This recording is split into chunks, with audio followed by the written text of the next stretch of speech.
Welcome everybody. My name is Vicky Hannah and this is week 2 of CHCMHS007 for our certificate for learners. Tonight, this is our second week and we're going to do 2 parts that are going to come out in recordings for you. This will be your part 1 and this will be followed by part 2, which will be your peers in class, live class being recorded, and some role plays that we're going to pull from this, which is task 3. You will have completed by week 1, or certainly been looking at task 1, which is your quiz. Task 2 in week 2 is your case study. So if you're just starting to look at that now, you're absolutely on track. And then, of course, we can start doing some of the practitioner role plays for people who have completed task 2, moving into task 3. Next week is our final week, week 3 of 3, dedicated over to this unit, which is around trauma-informed practices as a youth worker. And some people are booking in for those. So let me just do an overview for us as some of the underpinning knowledge. Give you an idea about what is it that we're studying with this unit, what is helpful for you, and then hopefully the live class and watching people demonstrate that intake, the assessment, and working with someone in a trauma-informed way.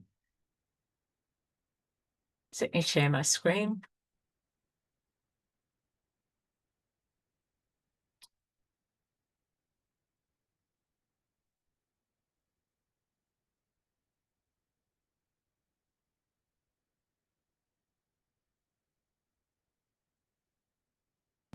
Great.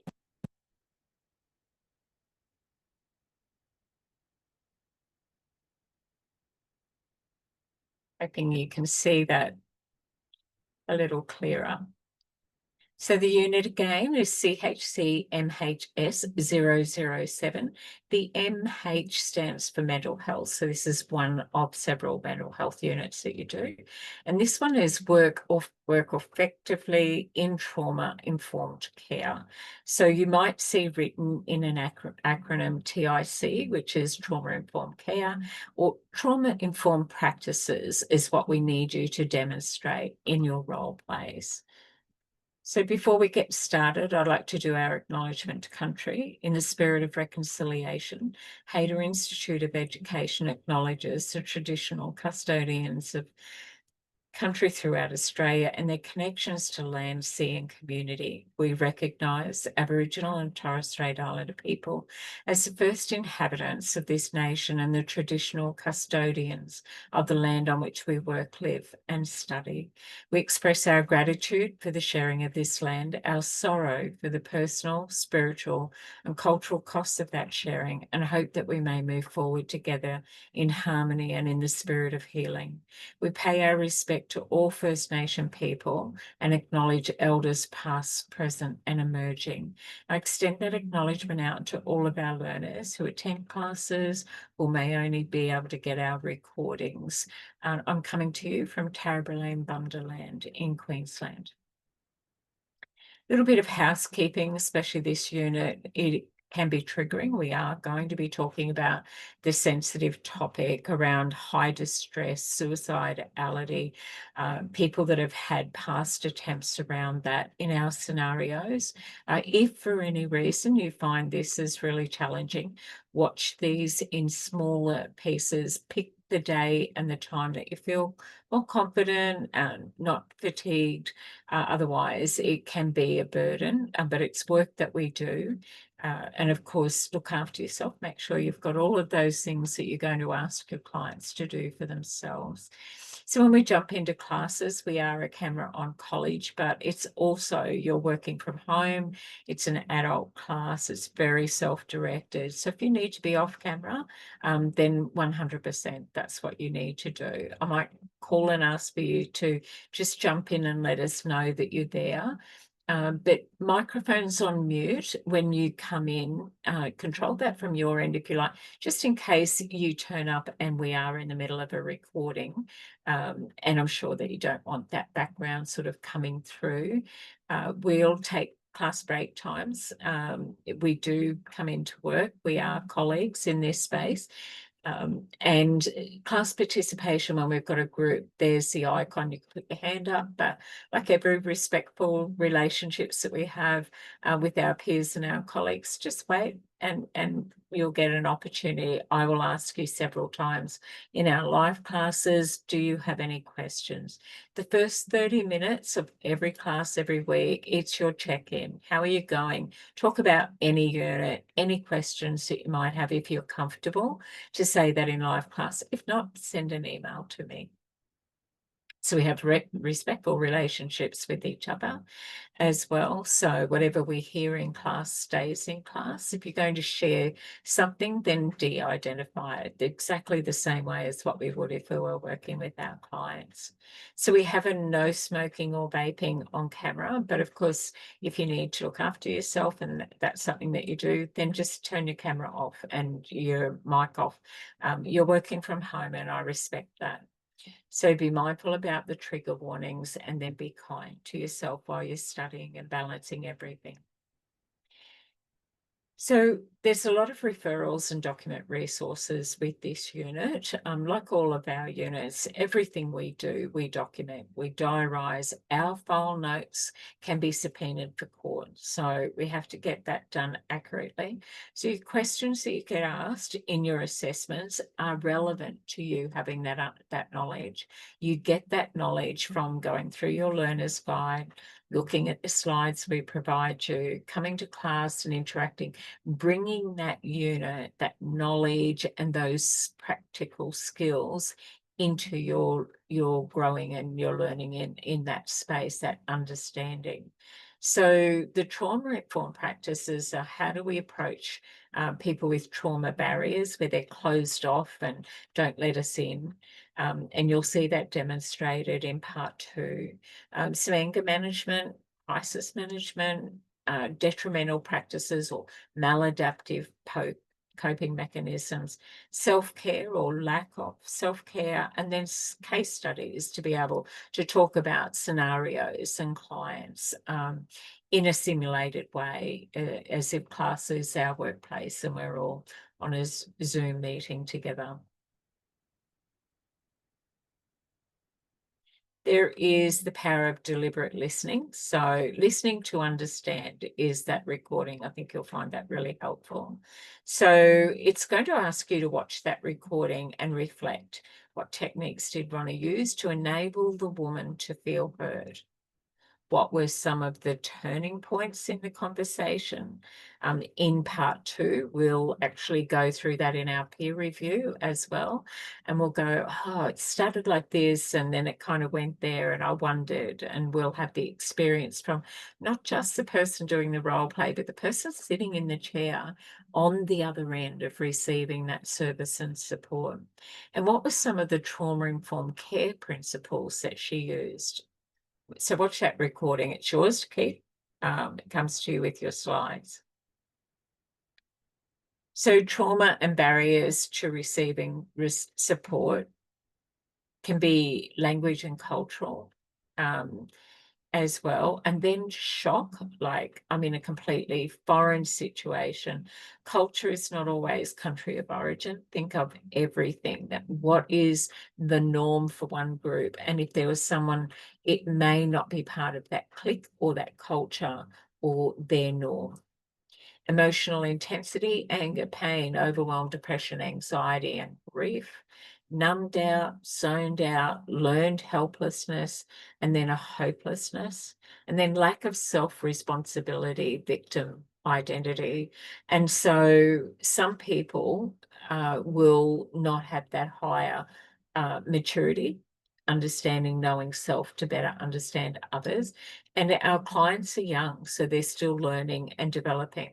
Must not expect young people to respond in a way an adult would, because they're not an adult. They're a young person.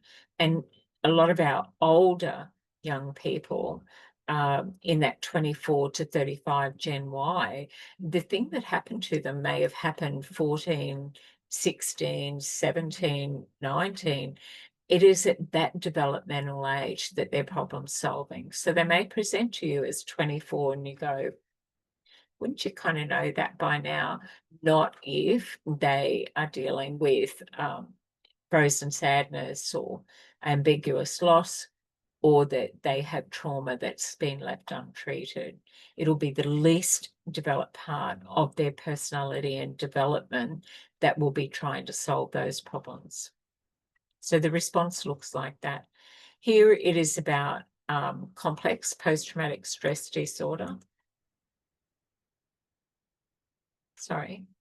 And the difference being is that complex is systemic, so it's happened over a long period of time during those developmental years. So we often refer to it as childhood post-traumatic stress injury as well. So being dysregulated or emotional dysregulation is that bringing emotions back into it, to not let them get too high or too low. And that's our window of tolerance. So not giving up on a numbered out client, sort of constant, regular, small check-ins.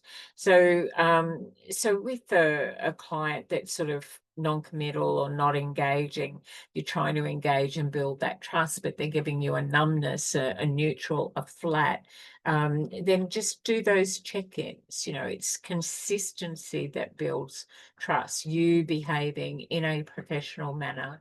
It's okay to introduce yourself, and it's definitely in this unit. How are we going? Are you comfortable with me as your worker? If ever you want to change that, then let me know. We have a team, and I may or may not be the right person for you. Want you to know that this is your space and your plan, and we want to make sure that we've got the right people and the resources around you. So we have anger management techniques. So calm and diffuse and de-escalate, validate their emotions, believe them that it's true for them. Exploring anger as it rises. So what happens when you are at yellow, orange, or red? How would I know that you're starting to feel angry? Oh, I just want to punch someone. So we can often look at this opening and closing. Sometimes it is the body language that does the communication for us as well. So it brings a client awareness around, wow, is that something that you've noticed about yourself? So it's raising the awareness, and it's showing people techniques and tools as well. So some techniques: journaling, art therapy, tapping therapy, and having some goals, plan and action to look at strength-based or positive solutions. What would our options be? Gender diversity and trauma-informed care, how to approach that. In some cultures, women are more comfortable talking to other women, or someone who's First Nation may be more comfortable, but the only person that can guide us there is the client themselves. So we will not know unless we ask. So we have some common beliefs about blame, justification, at fault. The person chose to stay. We're talking about domestic family violence or putting up with difficult things. Excuses that might be around alcohol, drugs that cause the violence, and minimizing those incidents, which can leave people traumatized, which is a psychological injury, often invisible. If somebody discloses, child, adult, elderly, disabled person, anybody discloses abuse or neglect, gather more information with open-ended questions, write an incident report, notify your line manager, supervisor, make a report if it is a child under 16, and make a plan or safety plan for an adult over 16.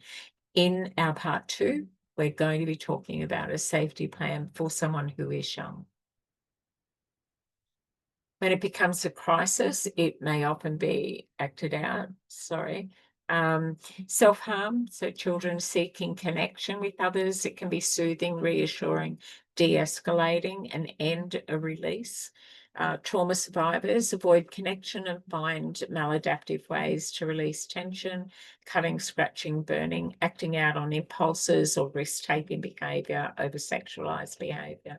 Suicide and risky behaviour, speeding in cars, walking onto a busy street or dangerous area at night, suicidal thoughts and planning or attempted suicide. That's when trauma has become a crisis for them. Nothing about that is attention seeking. So assessing for suicide, helpless, hopeless, and alone is our triage. Do you know how you would do it? Do you have the means to do it? Have you got a planned time and have you attempted suicide in the past? How are we going to be able to assess that risk? So Crisis Assessment Treatment Team is CAT, which is based in some states, not all. If someone has tried to harm themselves, 000, I like to call the ambulance. They are the health professionals. If they believe that there's any risk, they will bring the police in themselves. They work very closely together. So you could contact your mental health team as well, depends on your state or territory. Having mental health triage, there are different free call numbers there. These are resources for you. These will be great resources for your clients as well. So what do they do in an intake assessment around mental health? They make sure that you're supported during that crisis. And once the crisis is passed, they provide referrals to health and community services, which is where you will see it, to provide that alliance circle, that wraparound support.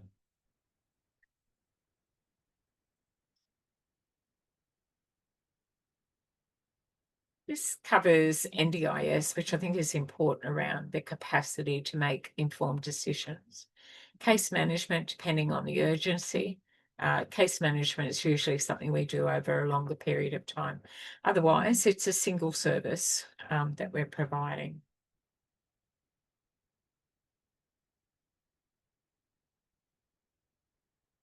So I won't chalk and talk these for you. You have these slides, but I just wanted to run through them for you, and I'll make sure that they go out as well. Just our toolbox talk, which I would really like to be able to share that with you. It's just something that as trainers, we like to just build the things that we work with in the sector. And I think you might find this just good for an overview of where you're up to and how you manage your knowledge. Has any of it sunk in?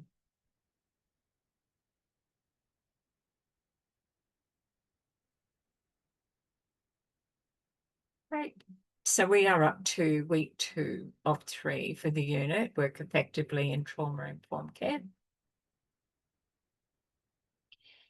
So the whole unit addresses the skills and knowledge required to practice and enhance trauma-informed care within mental health services. So you are a non-clinical mental health worker, non-clinical crisis support worker, non-clinical youth worker. Clinicians diagnose, prescribe. We are in the meantime. We're the ones that fill those gaps while they're waiting for appointments in between seeing other professionals.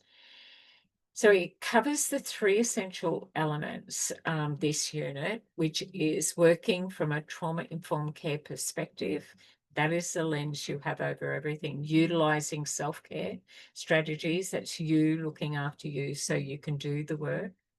And then 3, contributing to the continuous improvement of trauma-informed care and services, which is why I asked for peer review, so that we can get that feedback. And then also for yourself, and this is what I think I did really well. And I watched somebody else and I think I'd like to be able to grab that, put that in my toolbox as well. Like these notes are your toolbox tool. So in your assessments, you must demonstrate trauma-informed practice with at least those 3 individuals experiencing mental illness, and they're our role plays. So the 3 scenarios we have are Belinda, we have Farida, and we have Isaac. So you'll show knowledge around trauma definitions, prevalence, impact, legal and ethical frameworks around it, what triggers people, what re-traumatizes, the gender differences and needs to make them comfortable, suicide and self-harm, links to self-care for workers, referral pathways, and trauma-informed values and principles. So we ask you to go into the First Access website, and there's a lot of good policy and procedure. It's an excellent resource. So I wanted tonight to just wrap up in around the 7 stages of grief, and grief and loss not necessarily meaning someone has passed, but it is about the response that we have and how we go through and maybe stuck in some of those stages if people don't get support and we don't offer that. So initially it's shock and denial. So it's can't believe this is happening. Pain and guilt. You may believe that it's just so unbearable that you're the one that's making other people's lives harder. And so that's a maladaptive coping mechanism because you are not. And then anger and bargaining. You may lash out, telling God or whoever else, that you'll do anything they ask if they'll only grant you relief from these feelings or the situation. So it's very high risk when someone has passed or there has been a loss for people because it often gets internalized. Depression. So that's living in the past, something you're unable to let go of. And anxiety, of course, is what lives in the future, the things that are yet to happen. So the upward turn at this point, stages of grief, is like anger and pain have settled down and you're left in a more calm and relaxed state. Still not there yet, though, in that recovery rehabilitation. So reconstruction and working through what happened, and you can begin to put some of the pieces of your life back together and move forward. What is moving forward look like? Who is around me? What have I had to let go of to get there? And then, of course, acceptance and hope. So it's very gradual. It's the acceptance of what has happened and a new way of life is going to need to happen, and a feeling of possibility and hope towards the future. So how long does each stage last? It's very different for everybody. So it's natural, it takes time to go through that grieving process.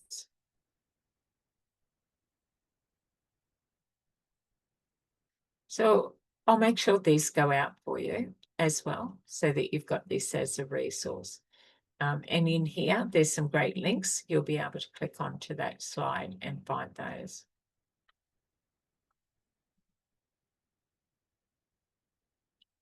There we are. There's our wrap up for part 1. We are going to head in next into our part 2, which is going to be live class with some practitioner skills around any of those 3 clients that learners are selecting. So if you're not doing it in class, our final week next week, please make sure that you reach out. The role play is assessor-led, so you must have an assessor there to do that. The only way you know when you're ready is to let our learner support officers know, or to let me know when you're in class. You'll need to gather a group. There might be a few of you that would like to go together. If you're going to do that, then make sure that you're covering all 3 of those clients as well. So stay tuned. There's a part 2.